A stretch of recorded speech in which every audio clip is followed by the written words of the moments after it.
Chapter 6 molecular basis of inheritance के MCQ को आज हम लोग सॉल्व करते हैं।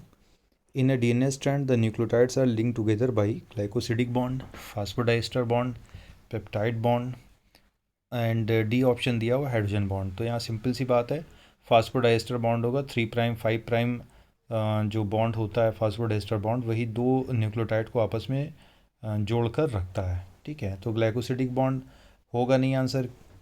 ग्लाइकोसिडिक बॉन्ड किसके बीच में बनता है? शुगर और फास्फेट के बीच में, सॉरी शुगर और नाइट्रोजनस बेस के बीच में बनता है। पेप्टाइड बॉन्ड कहाँ मिलता है हमको? जो ऑप्शन सी दिया हुआ है वो दो अमाइनो एसिड के बीच में बनता है ड्यूरिंग द प्रोटीन सिंथेसिस। वहीं हाइड्रोजन बॉन्ड कहाँ मिलता है? दो नाइट्रोजनस बेस के बीच में। तो आंसर बी होगा फर्स्ट का। सेकेंड क्वेश्चन है the size of DNA of bacteriophage lambda is. तो फर्स्ट ऑप्शन जो दिया हुआ है 50,000 बेस पेयर, द सेकेंड 48502। तो आंसर यही होगा, ये एनसीईआरटी में दिया हुआ भी है। सी 48602 और 58000 बेस पेयर, ये सी और डी भी गलत है, ए भी गलत है। तो आंसर सही आपका कौन सा हो गया? बी हो गया। अगला question, nucleic acid is a polymer of. तो न्यूक्लियोसाइड का होगा नहीं, क्योंकि न्यूक्लिक एसिड में डी बेस, शुगर, फास्फेट, ये तीनों चीज़ें मिलती हैं। ये तीनों जब आपस में जुड़ती हैं तो क्या बनता है? न्यूक्लियोटाइड बनता है। तो ए भी नहीं होगा, नाइट्रोजनस बेस सिर्फ नहीं हो सकता, फास्फेट ग्रुप भी नहीं हो सकता है, और डी जो न्यूक्लियोटाइड दिया हुआ है यही आंसर सही होगा। क्वेश्चन नंबर 4 पर आते हैं। The component of nucleoside are pentose sugar and phosphate group. Pentose sugar nitrogenous base phosphate group none of the above. तो क्वेश्चन क्या है? The component of nucleoside. तो न्यूक्लियोसाइड में क्या नहीं होता है, ये ध्यान रखना है। फास्फेट ग्रुप नहीं होता है, तो अब ऑप्शन ऐसा देखना है हमको जहाँ पर फास्फेट ग्रुप ना दिया हो। तो बी ऑप्शन दिख रहा है, पेंटोज शुगर और नाइट्रोजनस बेस। तो ऑप्शन बी होगा।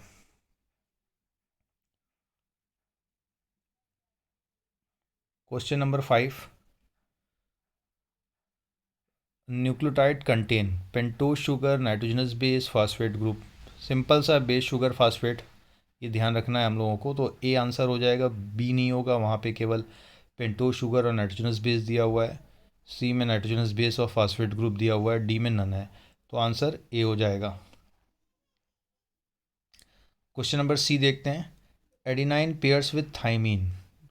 तो कौन से बॉन्ड के थ्रू होगा या कितने नंबर ऑफ बॉन्ड पाए जाएंगे? हाइड्रोजन बॉन्ड तो सभी ऑप्शन दिया हुआ, लेकिन कितने हाइड्रोजन बॉन्ड? फर्स्ट में दिया हुआ है एक हाइड्रोजन बॉन्ड, ऑप्शन बी है 2 हाइड्रोजन बॉन्ड, ऑप्शन सी है 3 हाइड्रोजन बॉन्ड, और ऑप्शन डी है 4 हाइड्रोजन बॉन्ड। तो आंसर यहाँ पे होगा 2 हाइड्रोजन बॉन्ड, क्योंकि गुआनिन और साइटोसिन के बीच में जो हाइड्रोजन बॉन्ड होता है वो ट्रिपल हाइड्रोजन बॉन्ड होता है, जो कि ऑप्शन सी दिया गया है। लेकिन यहाँ पूछ क्या रहा है? एडिनिन और थाइमीन के बीच में। तो ध्यान रखना है कि डबल हाइड्रोजन बॉन्ड होते हैं। इस हिसाब से हमारा आंसर कौन सा हो गया? बी। नेक्स्ट क्वेश्चन नंबर 7 देखते हैं। Cytosine pairs with guanine. तो जैसा ऊपर क्वेश्चन था उसी तरह से है, तो यहाँ पे ऑप्शन ए हो जाएगा। 3 हाइड्रोजन बॉन्ड होते हैं दोनों के बीच में। साइटोसिन गुआनिन के साथ जब बॉन्डिंग करता है, या आप उल्टा करके बोलिए, गुआनिन की बॉन्डिंग होती है साइटोसिन के साथ by the 3 hydrogen bond. B, C, D तीनों ऑप्शन गलत हो जाएंगे, तो ध्यान ही नहीं देना है। Question number 8, nitrogenous bases present in DNA are. कौन कौन से नाइट्रोजनस बेसिस यहाँ प्रेजेंट होते हैं, ये देखना है। तो एडेनिन होता है, गुआनिन भी होता है, साइटोसिन होता है। ठीक है, यूरेसिल, ऑप्शन ए में यूरेसिल गलत दे दिया, जो कि आरएनए में पाया जाता है। तो ए नहीं होगा, बी में देखते हैं। एडेनिन, गुआनिन, साइटोसिन, थाइमिन, यही चारों होते हैं। ATGC कंपोजिशन होता है, तो ऑप्शन बी सही होगा। ऑप्शन सी भी गलत है और ऑप्शन डी भी गलत है। ठीक है, 4 बेसिस होते हैं। Question number 9, which statement about polynucleotide chain is not true. कौन सा स्टेटमेंट इसमें सही नहीं है, जो पॉलीन्यूक्लियोटाइड चेन डीएनए है उसके रेफरेंस में? पहला है, A nucleotide has 3 components, nitrogenous base, pentose sugar and phosphate group. ठीक है, सही बात है। B, adenine and guanine are purine. सही बात है। C, 2 nucleotides are joined by phosphodiester linkage to form dinucleotide. ये भी ठीक है। D, polynucleotide has a free phosphate moiety and OH at 2 opposite ends. ठीक है, दोनों अपोजिट एंड्स पे। तो ध्यान से देखना है। हम लोग पहले वाले को जो ऑप्शन ए दिया था वह न्यूक्लियोटाइड पढ़ लिया था, एक्चुअल में न्यूक्लियोसाइड दिया है। तो न्यूक्लियोसाइड में 3 कंपोनेंट होते हैं, नहीं 2 ही कंपोनेंट होते हैं। एक तो बेस होता है, दूसरा शुगर होता है, फास्फेट होता नहीं है। तो इस हिसाब से आंसर जो होगा यहाँ पे सही वो ए है, यही स्टेटमेंट गलत है। 9th का ए है। नेक्स्ट आते हैं डी में। विच of the following is not true और डीएनए डबल हेलिक्स स्ट्रक्चर, कौन सा इसमें सही नहीं है? 2 nucleotides have anti parallel polarity, ये भी सही बात है, होगा। सेकंड दिया हुआ है bases in 2 strands are linked by hydrogen bond, ये भी सही होगा। 2 chains are coiled in a left handed fashion, ये गलत हो गया।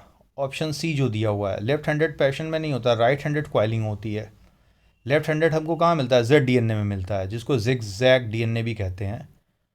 और डी क्या दिया हुआ है? Pitch of the helix is 3.4 nanometer, तो नैनोमीटर में अगर 3.4 दिया तो सही है। तो ऑप्शन सी जो है 10वें का 10th का वो गलत है। तो इसका मतलब आंसर हमारा सी हो गया। क्वेश्चन नंबर 11 देखते हैं कि 11 क्या बता रहे हैं। When and who discovered double helical model of DNA, identify the correct option. तो यहाँ साइंटिस्ट का नेम और ईयर दिया हुआ है कुछ, और उसमें हमको सही सी बताना है। ए है 1952 Rosalind Franklin and Maurice Wilkins. B दिया हुआ है 1953 वॉटसन एंड क्रिक। सी दिया हुआ है Watson, Rosalind and Franklin. D दिया हुआ है 1955 वॉटसन, रोजलिंड एंड फ्रैंकलिन। देखिए ईयर का बड़ा इसमें चेंजेस किया है इन्होंने। सी और डी में आप देखिए सिर्फ ईयर का चेंजेस मिल रहा है, तो ये बहुत ध्यान रखना है, नहीं तो हमारा जो ऑप्शन है वो दिया हुआ और हम गलत करके आ जाएंगे, पता चलेगा कि हमको आ रहा था और हम गलत करके आ गए। ठीक है, तो यहाँ 11th का जो आंसर होगा वो सी होगा। ठीक है, व्हेन एंड हु डिस्कवर्ड, सिर्फ प्रपोज्ड अगर होता तो हम वॉटसन और क्रिक कह सकते थे, आंसर बी हम दे सकते थे, लेकिन डिस्कवर है। ठीक है, तो ये ध्यान रखना, रोजलिंड भी है। तो 11th का आंसर कौन सा हो गया? सी हो गया। नेक्स्ट आते हैं। नेक्स्ट क्वेश्चन है central dogma states that genetic information flows from, कहाँ से कहाँ? तो डीएनए से आरएनए, आरएनए से प्रोटीन, सीधा सा फंडा है। अगर आरएनए से डीएनए और डीएनए से प्रोटीन बन रहा है तो वो तो रिवर्स ट्रांसक्रिप्शन होता है, जो कि ऑप्शन डी में दिया हुआ है, तो वो होगा नहीं। यहाँ सिंपल सेंट्रल डोगमा पूछ रहा है, तो ऑप्शन क्या हो जाएगा? ए हो जाएगा, डीएनए से आरएनए, आरएनए से प्रोटीन। अगर इस चीज़ को उल्टा करके पूछते तो वो रिवर्स सेंट्रल डोगमा हो जाता, RNA to DNA then DNA to protein. Question number 13 देखते हैं। Find the correct statement from below. In prokaryote DNA being positively charge is held by some negatively charged protein in proteins to form nucleoid। ठीक है, word use हो रहा है nucleoid, ये ध्यान रखना है। डीएनए नेगेटिवली चार्ज होता है, पहली बात तो यही हो गई है ना, और जो प्रोटीन होती हैं वो पॉजिटिवली चार्ज होते हैं, तो ऑप्शन यही गलत हो गया। नेक्स्ट है in eukaryote there is a set of negatively charge proteins called histone. तो हिस्टोन के बारे में हम सभी जानते हैं कि ये पॉजिटिवली चार्ज प्रोटीन है, ना कि नेगेटिवली चार्ज प्रोटीन है। तो बी भी नहीं होगा यहाँ पर सही, करेक्ट स्टेटमेंट नहीं है ये। सी है histone are rich in lysine arginine residue. तो ये दोनों ही यहाँ प्रेजेंट होते हैं, जिसकी वजह से वो पॉजिटिव होता है जो हिस्टोन प्रोटीन है। क्यों? क्योंकि लाइसिन और आर्जिनिन की जो साइड चेन है वहाँ पे पॉजिटिव चार्जेस होते हैं। तो ऑप्शन सी एकदम सही होगा, क्योंकि ऑप्शन डी में क्या दिया है इन्होंने? 6 molecule of histone with DNA forms nucleosome, जो कि गलत है। 6 मॉलिक्यूल से हिस्टोन ऑक्टामर होता है, वो हमें ध्यान रखना, उसी पर न्यूक्लियोसोम का स्ट्रक्चर स्टेबल होता है। नेक्स्ट क्वेश्चन आते हैं, 13 का सी रहेगा, ध्यान रखना है। Question number 14, the size of nucleosome 20 base pair, 200 base pair, 250 base pair, 150। Actually question को सही फ्रेम नहीं किया गया है। साइज़ ऑफ न्यूक्लियोसोम ना पूछ के यहाँ पूछना चाहिए था कि जो डीएनए का स्ट्रैंड रैप करता है, लिपटता है उस पर या घुमाया जाता है हिस्टोन प्रोटीन पर, तो उसमें कितने बेस पेयर पाए जाते हैं डीएनए के? तो ऑप्शन यहाँ पर होगा बी, 14 का बी होगा 200 बेस पेयर, ये ध्यान रखना है। ए, सी और डी गलत है। नेक्स्ट क्वेश्चन पे आते हैं, question number 15। Which of the following statement is not correct? कौन सा स्टेटमेंट इसमें सही नहीं है? डीएनए इज़ पॉजिटिवली चार्ज, पहला ऑप्शन इन्होंने दिया हुआ है। Histone proteins are positively charge, B. C histone proteins are rich in lysine arginine, अभी ऊपर भी हम लोगों ने देखा है। Euchromatin is transcriptively active. तो बी सी डी तीनों ही सही हैं। ऑप्शन ए क्या है? गलत है। डीएनए क्या होता है? नेगेटिवली चार्ज होता है ना, फास्फेट की वजह से वहाँ पे क्या होता है? नेगेटिव चार्ज होते हैं। तो 15 का ए, ये स्टेटमेंट जो है वो सही नहीं है। 16वें नंबर पे आते हैं। Identify the incorrect statement regarding transforming principle. कौन सा स्टेटमेंट इसमें सही नहीं है जो ट्रांसफॉर्मिंग प्रिंसिपल को रिगार्डिंग है, जो ग्रिफिथ ने किया था? पहला ऑप्शन देखते हैं क्या, डन बाय फ्रेडरिक ग्रिफिथ इन 1928। ठीक है, सही बात है। यूज स्ट्रेप्टोकोकस बैक्टीरिया, लिया था इन्होंने, 2 स्ट्रेन लिया था, एक वायरुलेंट था, दूसरा नॉन वायरुलेंट। सी क्या दिया इन्होंने, S strain is non virulent और एक्सपेरिमेंटल ऑर्गेनिज्म इज़ माइस। तो ऑप्शन सी जो है ये गलत है। एस स्ट्रेन क्या था? वायरुलेंट था, है ना, ये क्या था? वायरुलेंट था। तो the incorrect statement is C, S strain is non virulent. 16 का सी हो गया। 17 पे आते हैं। Biochemical characterization of transforming principle is done by. तो ग्रिफिथ ने जो एक्सपेरिमेंट किया था उसी एक्सपेरिमेंट को और ज़्यादा आगे अपडेट किया गया था सेकंड एक्सपेरिमेंट में, जिसका नाम ही था biochemical characterization of transforming principle, जो कि 1933 से 1944 के बीच में चला। अब यहाँ पे कौन से साइंटिस्ट या बायोलॉजिस्ट इन्वॉल्व थे? तो सीधा सीधा ऑप्शन यहाँ पे ए दिया हुआ है, एवेरी, मैकलियोड और मैकार्टी। फ्रेडरिक ग्रिफिथ होंगे नहीं, वो उनका तो ग्रिफिथ वाला एक्सपेरिमेंट अपना था। एवरी, मैकलियोड सिर्फ नहीं होंगे। यहाँ पे हमको याद रखना मैकार्टी भी होंगे। और नन, डी जो दिया है वो भी गलत है। तो ऑप्शन आपका ए, 17 का ए सही हो गया। क्वेश्चन नंबर 18 देखते हैं। Identify the incorrect statement regarding Hershey chase experiment. Hershey और चेज ने जो एक्सपेरिमेंट किया था उसके संबंध में ये पूछ रहे हैं कौन सा स्टेटमेंट या ऑप्शन जो है वो सही नहीं दिया गया है। Experiment proves that DNA is the genetic material, यही अंतिम एक्सपेरिमेंट था जिसकी वजह से प्रूव हो गया था कि DNA is the genetic material. B क्या है? They use bacteriophage. ठीक है। नेक्स्ट क्या है? Protein labelled with phosphorus 32 and DNA with sulphur 35। ये गलत हो गया। प्रोटीन में फास्फोरस नहीं होता है तो हम लेबलिंग करेंगे कहाँ से? और डीएनए में सल्फ़र नहीं होता है तो हम सल्फ़र की भी लेबलिंग नहीं कर सकते। प्रोटीन में सल्फ़र पाया जाता है और डीएनए में फास्फोरस। तो इन्होंने ऑप्शन जो दिया हुआ है सी, ये गलत है। यहाँ पे इन्होंने रोटेट कर दिया है, फास्फोरस होना चाहिए डीएनए में और सल्फ़र होना चाहिए प्रोटीन में। हालांकि गलत है तो गलत ही देंगे। तो 18 का सी हो गया। Bacteriophage is a virus, option D जो दिया हुआ है हमें सबको पता है कि वो वायरस है, बैक्टीरिया पर अटैक करता है। तो 18 का सी। नेक्स्ट आते हैं 19 पे। A genetic material must fulfil certain criteria. ठीक है, which one of the following is not such a criteria? A, it should replicate, it should be chemically and physically stable. C option है, it should mutate fast, required for evolution. नहीं, ये नहीं होगा। 19 का सी जो दिया हुआ है ये ऑप्शन नहीं होगा। इसके बाद भी ऑप्शन देख लेते हैं। It should express in the form of Mendelian character, ये भी होगा। तो अगर म्यूटेशन फास्ट होगा तो स्टेबिलिटी कहाँ से रह जाएगी? और स्टेबल नहीं होगा तो म्यूटेशन होने के चांसेस बहुत रहेंगे, वेरिएशन बहुत आएगा। ओके, तो 19 का सी हो गया।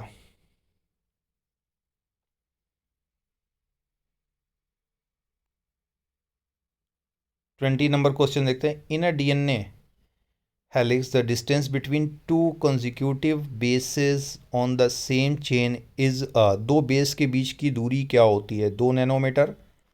ये तो डायमीटर होता है पूरे डीएनए के। 3.4 नैनोमीटर, ये भी नहीं होगा। सी दिया हुआ 0.34 नैनोमीटर। अगर ये एंगस्ट्रॉन में होता तो 3.4 एंगस्ट्रॉन बोल सकते थे हम लोग, लेकिन यहाँ नैनोमीटर में दिया है तो option C is right answer. D होना ही नहीं है। Question number 21। The term use by Mendel for inheritance molecules.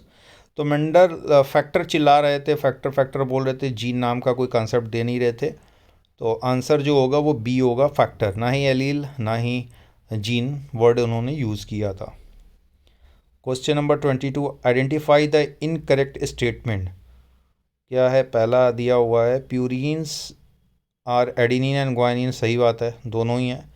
पिरिमिडीन्स are cytosine thymine and adenine, ये नहीं होगा, है ना, इनकरेक्ट स्टेटमेंट हो गया। एडिनिन पेयर्स विथ थायमिन सही है by the 2 hydrogen bond. Guanine pairs with cytosine by 3 hydrogen bond, ये भी सही है। तो ऑप्शन बी जो हमारा है वो रॉन्ग है 22 का। Question number 23, RNA is labile due to presence of a. ठीक है, ध्यान रखना है, RNA is labile due to presence of a. यहाँ पे क्या ऐसा है जिसकी वजह से जो हमारा आरएनए है वो स्टेबल नहीं होता है? तो ऑप्शन ए दिया हुआ hydrogen at 2 prime carbon in a ribo sugar. B option दिया हुआ है OH at carbon 2 prime carbon in ribo sugar. OH at 2 prime carbon in deoxy ribo sugar. None of the above. तो answer यहाँ पर हो जाएगा B, OH at 2 prime C यानी carbon in ribo sugar. तो कार्बन दूसरे number का जो कार्बन होता है राइबो शुगर में, वहाँ पे OH ग्रुप होता है। पहले में H दिया हुआ है वो गलत हो गया, दूसरे में OH डीऑक्सी राइबो शुगर कर दिया है C में, तो वो तो DNA में पाया जाता है। तो आंसर क्या होगा यहाँ पे? बी होगा। इसी वजह से इनएक्टिव होता, बहुत तेज़ी से होता है या रिएक्टिव हो जाता है आरएनए। क्वेश्चन नंबर 24 देखते हैं, which of the genetic material mutate eight faster rate? RNA, DNA, both और नन। कौन तेज़ी से म्यूटेट करता है? तो आरएनए करता है, क्योंकि वहाँ पे OH ग्रुप होता है, इसके अलावा यूरेसिल होता है, इसलिए वो बहुत तेज़ी से म्यूटेट कर सकता है, रिएक्ट कर सकता है ना। तो 24 का आंसर हो गया ए। 25 नंबर क्वेश्चन देखते हैं, DNA is structurally stable due to, क्यों होता है? Presence of thymine, presence of uracil, पाया ही नहीं जाता है, presence of adenine and none. तो ध्यान देना यहाँ पे, थायमीन बहुत इंपॉर्टेंट है। थायमीन और यूरेसिल के बेस पे ही डीएनए आरएनए में हम लोग डिफरेंसेस बेसिक देखते हैं। तो थायमीन पाया जाता है डीएनए में, इसलिए वो स्टेबल होगा। Question number 26, the first genetic material is protein, carbohydrate, DNA, RNA. तो यहाँ पर आंसर होगा आरएनए, ऑप्शन डी। आप आरएनए हाइपोथेसिस या आरएनए वर्ल्ड हाइपोथेसिस पढ़ेंगे तो वहाँ पे पढ़ने के लिए मिलेगा कि ये कंफर्म कर दिया गया है। अब तक के जितने भी हमारे पास डेटा हैं इवोल्यूशनरी पॉइंट ऑफ व्यू से, वहाँ पर यही कंफर्म किया गया कि आरएनए ही सबसे पहला जेनेटिक मटेरियल था। हालांकि इस समय तो डीएनए है, लेकिन बहुत से वायरसेस हैं जहाँ पर आरएनए अभी भी एज ए जेनेटिक मटेरियल के तौर पर पाया जाता है। जैसे अपने ताज़ा कोरोना की बात करें जो पिछले 2 साल से प्रेजेंट है। नेक्स्ट है, व्हाट इज़ HNRNA? इसका फुल फॉर्म पूछ रहे हैं, hyper nuclear RNA, human RNA, heteronuclear RNA. तो ये तीनों तो होना ही नहीं है, तो option D, heterogeneous nuclear RNA. Question number 28, what will be the effect of the experiment on the rat? ठीक है, ये ग्रिफिथ एक्सपेरिमेंट है, इसके बारे में पूछा गया है। इसको छोटा कर देते हैं तो पूरा आ जाएगा। What will be the effect of the experiment on rat? Rat coat becomes smooth, नहीं ऐसा कुछ तो हुआ नहीं था, है ना। रैट डाई, ये भी हुआ था। Rat is unaffected. The D, rat body show phagocytosis and no pneumonia. ध्यान से समझिए कि ये पूछ रहा है कि जो एक्सपेरिमेंट किया गया था उसका क्या इफेक्ट हुआ था, है ना। तो रैट डाई कर गया था जब हम लोगों ने उसके अंदर, या हम लोग तो नहीं, ग्रिफिथ ने जब एक्सपेरिमेंट किया था, हम लोग कहाँ से करेंगे। आंसर हो जाएगा बी, 28 का B. 29, the promoter site and terminator site for transcription are located at, किधर दिखाई देता है? बहुत सिंपल सा है, आंसर इसका हो जाएगा B, 5 prime up stream and 3 prime down stream end respectively of transcriptional unit. तो 3 प्राइम की तरफ ट्रांसक्रिप्शन बढ़ता है, तो जिधर बढ़ता है उधर ही डाउन स्ट्रीम होगा, ये हमेशा याद रखना है। Question number 30, with regard to mature mRNA in eukaryote which of the following is true, कौन सा सही है? Exon and introns do not appear in the mature RNA, ये गलत होगा। क्यों? क्योंकि इंट्रॉन्स को हटा दिया तो एक्सॉन दिखता है। बी देखते हैं, exon appears but intron do not appear in the mature mRNA, ये सही आंसर है 30 का बी। सी देखते हैं, introns appear but exon do not appear in the mature mRNA, ये गलत हो गया। Both exon and introns appear in the mature mRNA, ये भी गलत हो गया। तो आंसर क्या हो गया? बी, 30 का बी। क्वेश्चन नंबर 31 देखते हैं। If the number of base pair in a double stranded DNA is 200, the number of adenine is 60, then what will be the number of guanine. ठीक है, तो ये पूछ रहा है कि अगर एडेनिन का नंबर 60 दिया हुआ है एक डीएनए में जो कि डबल स्ट्रैंडेड है और उसमें 200 बेस पेयर पाए जा रहे हैं और एडेनिन का नंबर दे दिया है 60, तो ग्वानिन का क्या होगा? तो जितना एडेनिन का नंबर होगा उतना ही कितना होगा? थायमिन का होगा। तो अगर एडेनिन 60 है तो थायमिन भी 60, तो 60 + 60 120, बचा कितना? 200 में से माइनस कर देंगे 120, बचेगा कितना? 80। तो 80 बेस पेयर किसको रिप्रेजेंट करेगा? ग्वानिन और साइटोसिन को। तो हाफ ग्वानिन हो जाएगा और हाफ इसमें से क्या हो जाएगा? साइटोसिन। तो ग्वानिन का टोटल आंसर कितना आ जाएगा? 40 ग्वानिन यहाँ पर होना चाहिए। तो ऑप्शन देखते हैं, ए में 60 दिया है, बी में 40 दिया है, सी में 80 दिया है और डी में 100। तो आंसर बी हो जाएगा 31 का 40।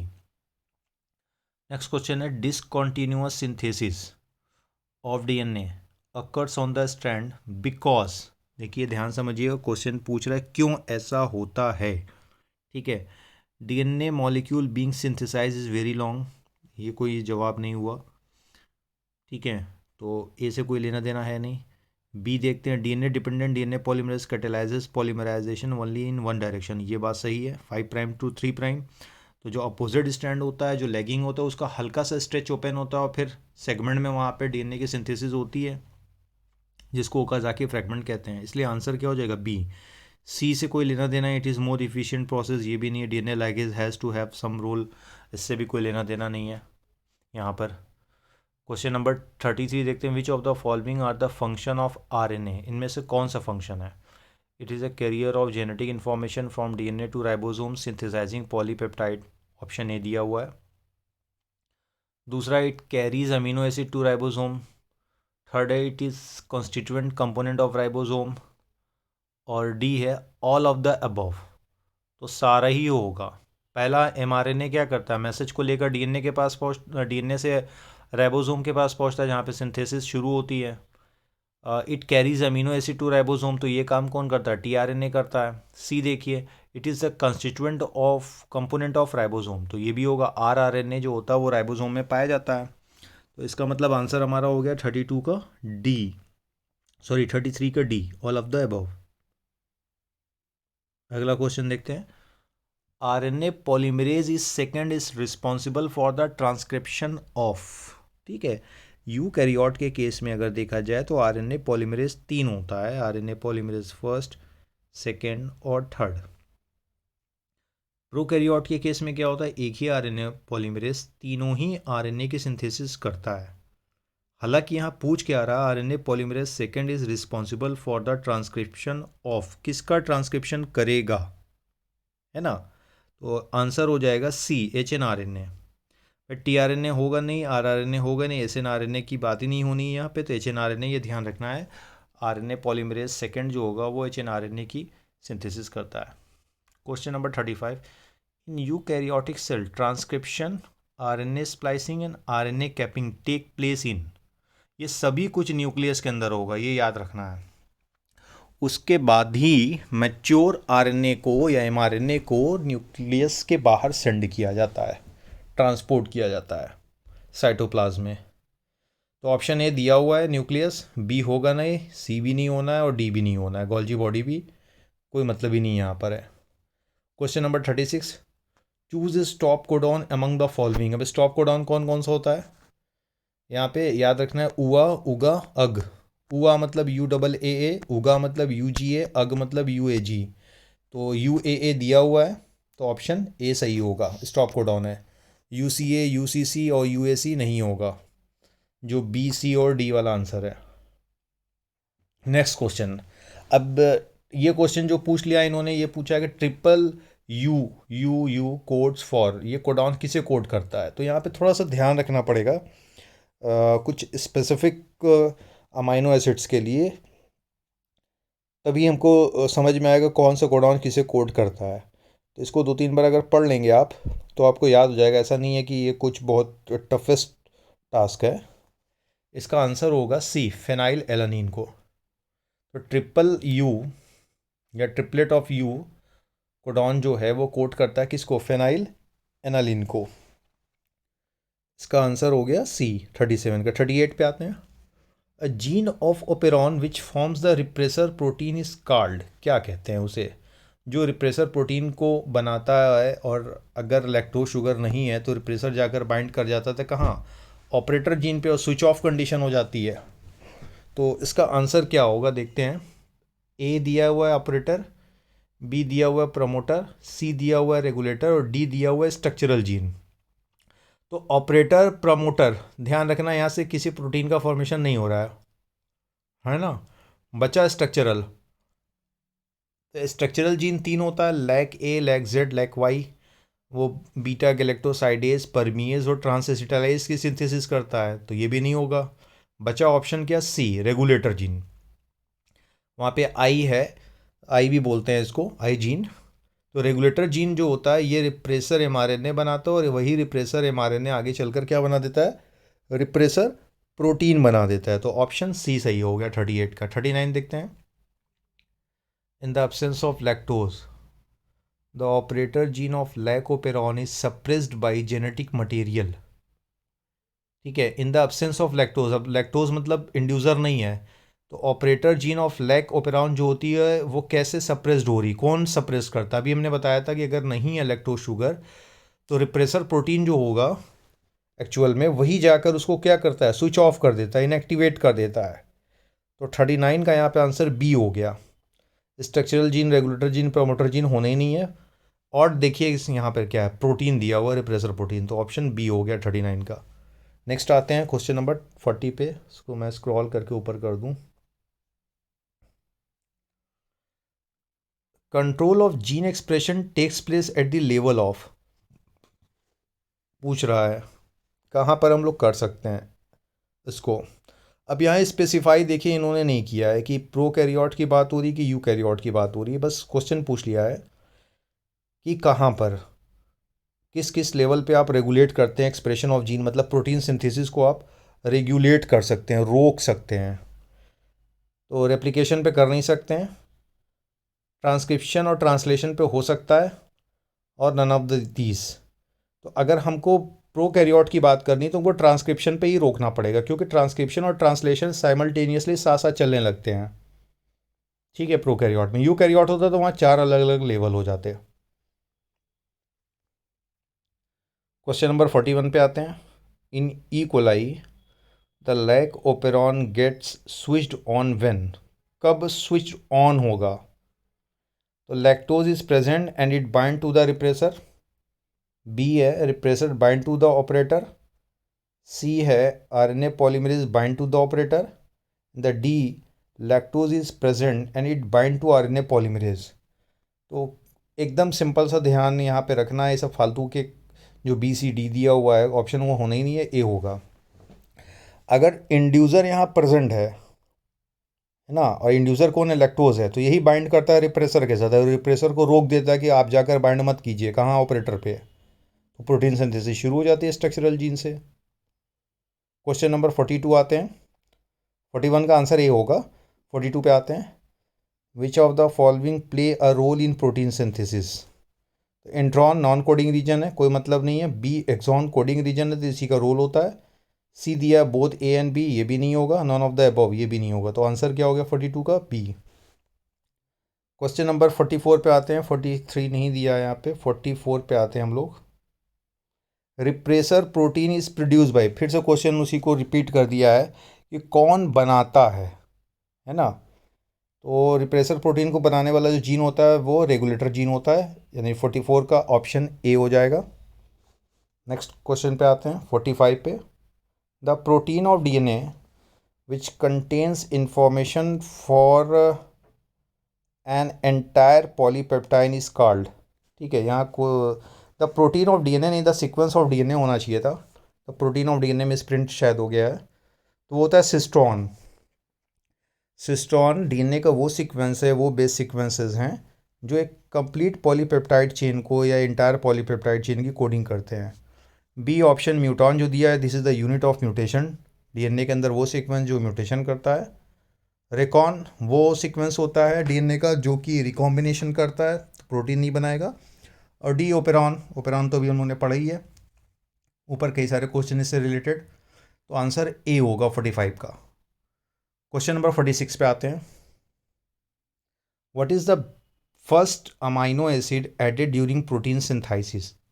ठीक है, प्रोटीन बनने के दौरान सबसे पहला अमीनो एसिड कौन सा आकर कोड होता है या ऐड होता है, तो ध्यान रखना है सल्फ़र कंटेनिंग अमीनो एसिड होता है जिसको हम लोग मेथ्योनिन कहते हैं। तो ग्लाइसिन होगा नहीं, मेथिलमीन नाम का कोई अमीनो एसिड है नहीं यहाँ पे, डी वैलिन है, ये भी नहीं होगा, और सी आपका बच रहा है कौन सा, मेथ्योनिन। तो आंसर 46 का सी हो गया। नेक्स्ट क्वेश्चन 47 पे आते हैं। What is the type of centrifugation is used in Meselson and Stahl experiment. तो इन्होंने जो इस्तेमाल किया था वो था caesium chloride density gradient centrifugation. देख लेते हैं, है दिया हुआ है। पहला है कैल्शियम क्लोराइड डेंसिटी ग्रेडियंट, ये होगा नहीं। दूसरा है caesium chloride density gradient centrifugation, तो यही होगा। सी होना नहीं NaCl, और डी बफर वाला भी कोई ऑप्शन नहीं बनता है। तो 47 का आंसर हो गया बी वाला, caesium chloride density gradient centrifugation. Next आते हैं क्वेश्चन नंबर 48 पे। If a person has VNTR of 10 molecule in his satellite DNA, मतलब वो डीएनए जो कोडिंग नहीं करता है उसको हम लोग सैटेलाइट डीएनए कहते हैं। ठीक है, ये ध्यान रखना है। Of chromosome number 8 when what will be the VNTR of his son and daughter of that chromosome.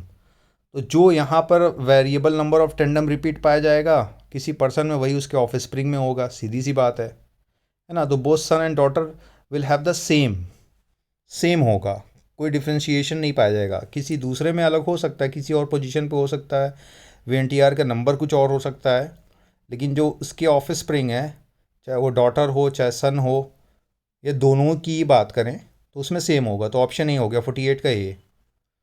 Next आते हैं 49, फिलिंग द ब्लैंक्स है, इसके ऑप्शन दिए हुए हैं। Satellite DNA is an example of DNA which shows DNA which is in nature. ठीक है, तो पहली बात हमको ध्यान रखना है कि जो सेटेलाइट DNA है वो रिपीटेटिव DNA सीक्वेंसेस हैं और नॉन कोडिंग होते हैं, किसी तरह के प्रोटीन की सिंथेसिस नहीं करते हैं।